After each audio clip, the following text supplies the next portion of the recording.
Assalamualaikum warahmatullahi wabarakatuh. Perkenalkan, nama saya Firly Aisyah Ja'far dari kelas 10 MIPA 3 absen 10. Di sini saya akan menerangkan tentang perjuangan dakwah Rasulullah SAW di Mekah. Mari simak videonya sampai habis ya. Perjuangan dakwah Rasulullah SAW di Mekah. Di sini saya akan membahas tentang yang pertama, pengangkatan Nabi Muhammad SAW menjadi Rasul. Yang kedua, substansi dakwah Rasulullah di Mekah. Yang ketiga, strategi dakwah Rasulullah di Mekah. Dan yang keempat, ibrah perjuangan Rasulullah. Kehidupan masyarakat Mekah sebelum datangnya Islam.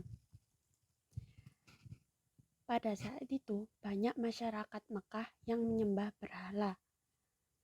Berhala yang terkenal pada saat itu adalah Al-Atta dan Al-Uzza.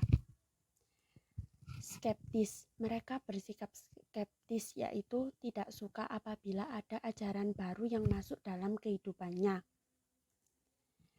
Suka mabuk-mabukan dan suka minum-minuman keras.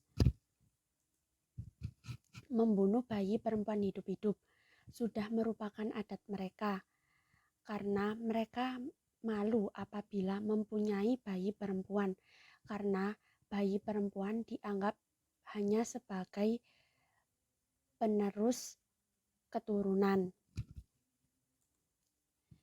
Merampok, membunuh, dan berzina adalah hal yang biasa dilakukan oleh mereka. Pengangkatan Nabi Muhammad SAW menjadi Rasul. Nabi Muhammad SAW pertama kali diangkat menjadi Rasul pada malam hari, pada tanggal 17 Ramadan saat usianya 40 tahun. Malaikat Jibril datang untuk membacakan wahyu pertama yang disampaikan kepada Nabi Muhammad SAW, yaitu Quran Surat Al-Alaq ayat 1-5. Yang hingga saat ini diperingati sebagai Nuzulul Quran.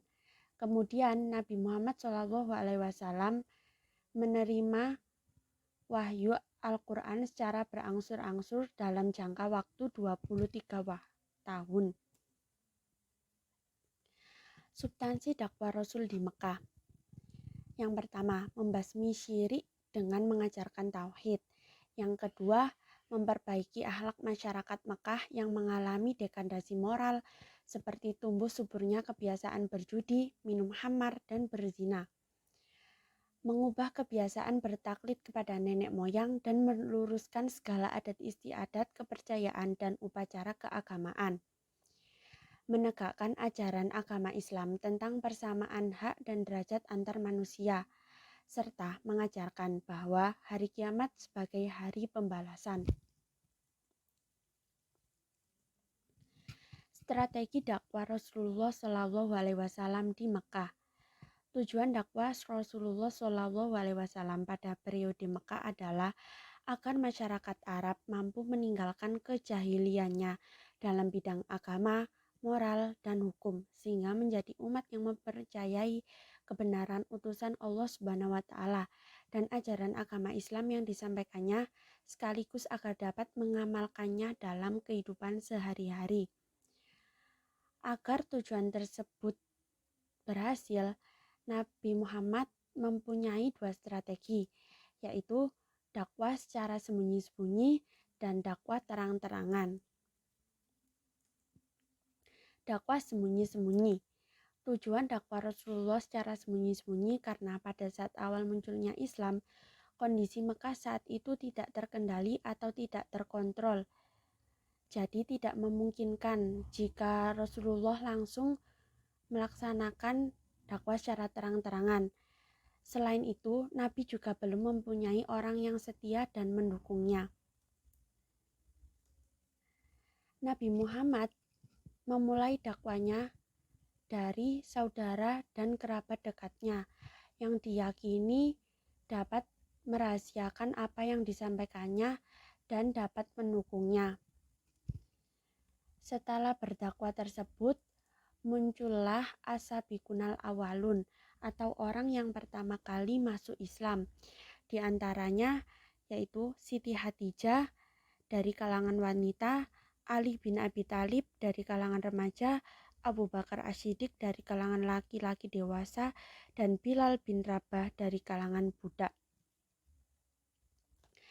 Nabi Muhammad melakukan dakwah secara sembunyi-sembunyi ini kurang lebih selama 3-4 tahun.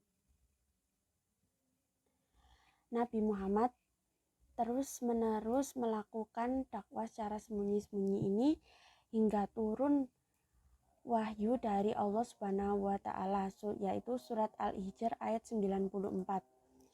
Fasda bima tu'maru wa a'rid anil musyrikin. Artinya, maka sampaikanlah olehmu Muhammad secara terang-terangan segala apa yang diperintahkan kepadamu dan berpalinglah dari orang-orang yang musyrik. Dakwah dilakukan sampai pada semua masyarakat, tetapi banyak masyarakat yang menentangnya.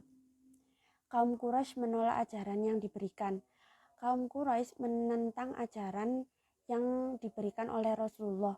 Mereka menolak dan melakukan segala cara untuk menentangnya. Bahkan mereka berencana untuk membunuh Nabi Muhammad SAW. Faktor yang mendorong kaum Quraisy menolak ajaran yang diberikan adalah karena mereka sudah bertaklid pada ajaran nenek moyang. Mereka sudah nyaman terhadap ajaran nenek moyang. Mereka takut meninggalkannya. Mereka sudah nyaman terhadap tradisinya seperti minum minuman keras, membunuh, berzina. Hingga pada akhirnya turun perintah dari Allah Subhanahu wa taala untuk hijrah ke Madinah. Karena penyiksaan kaum Quraisy terhadap Rasulullah dan umat Islam itu sudah terlalu berat. Pada saat hijrah ke Madinah, umat Muslim dan Rasulullah membangun Masjid Quba. Ibrah perjuangan Rasulullah Shallallahu Alaihi Wasallam.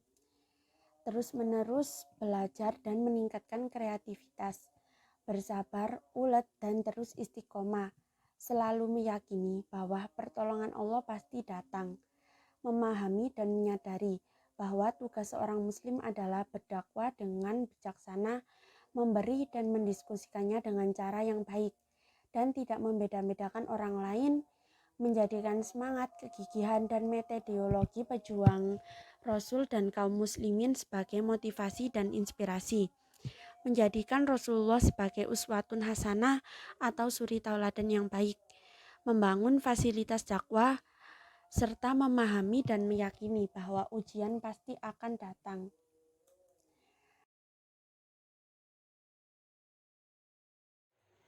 Cukup sekian dari saya penjelasan tentang perjuangan dakwah Rasulullah Shallallahu Alaihi Wasallam di Mekah.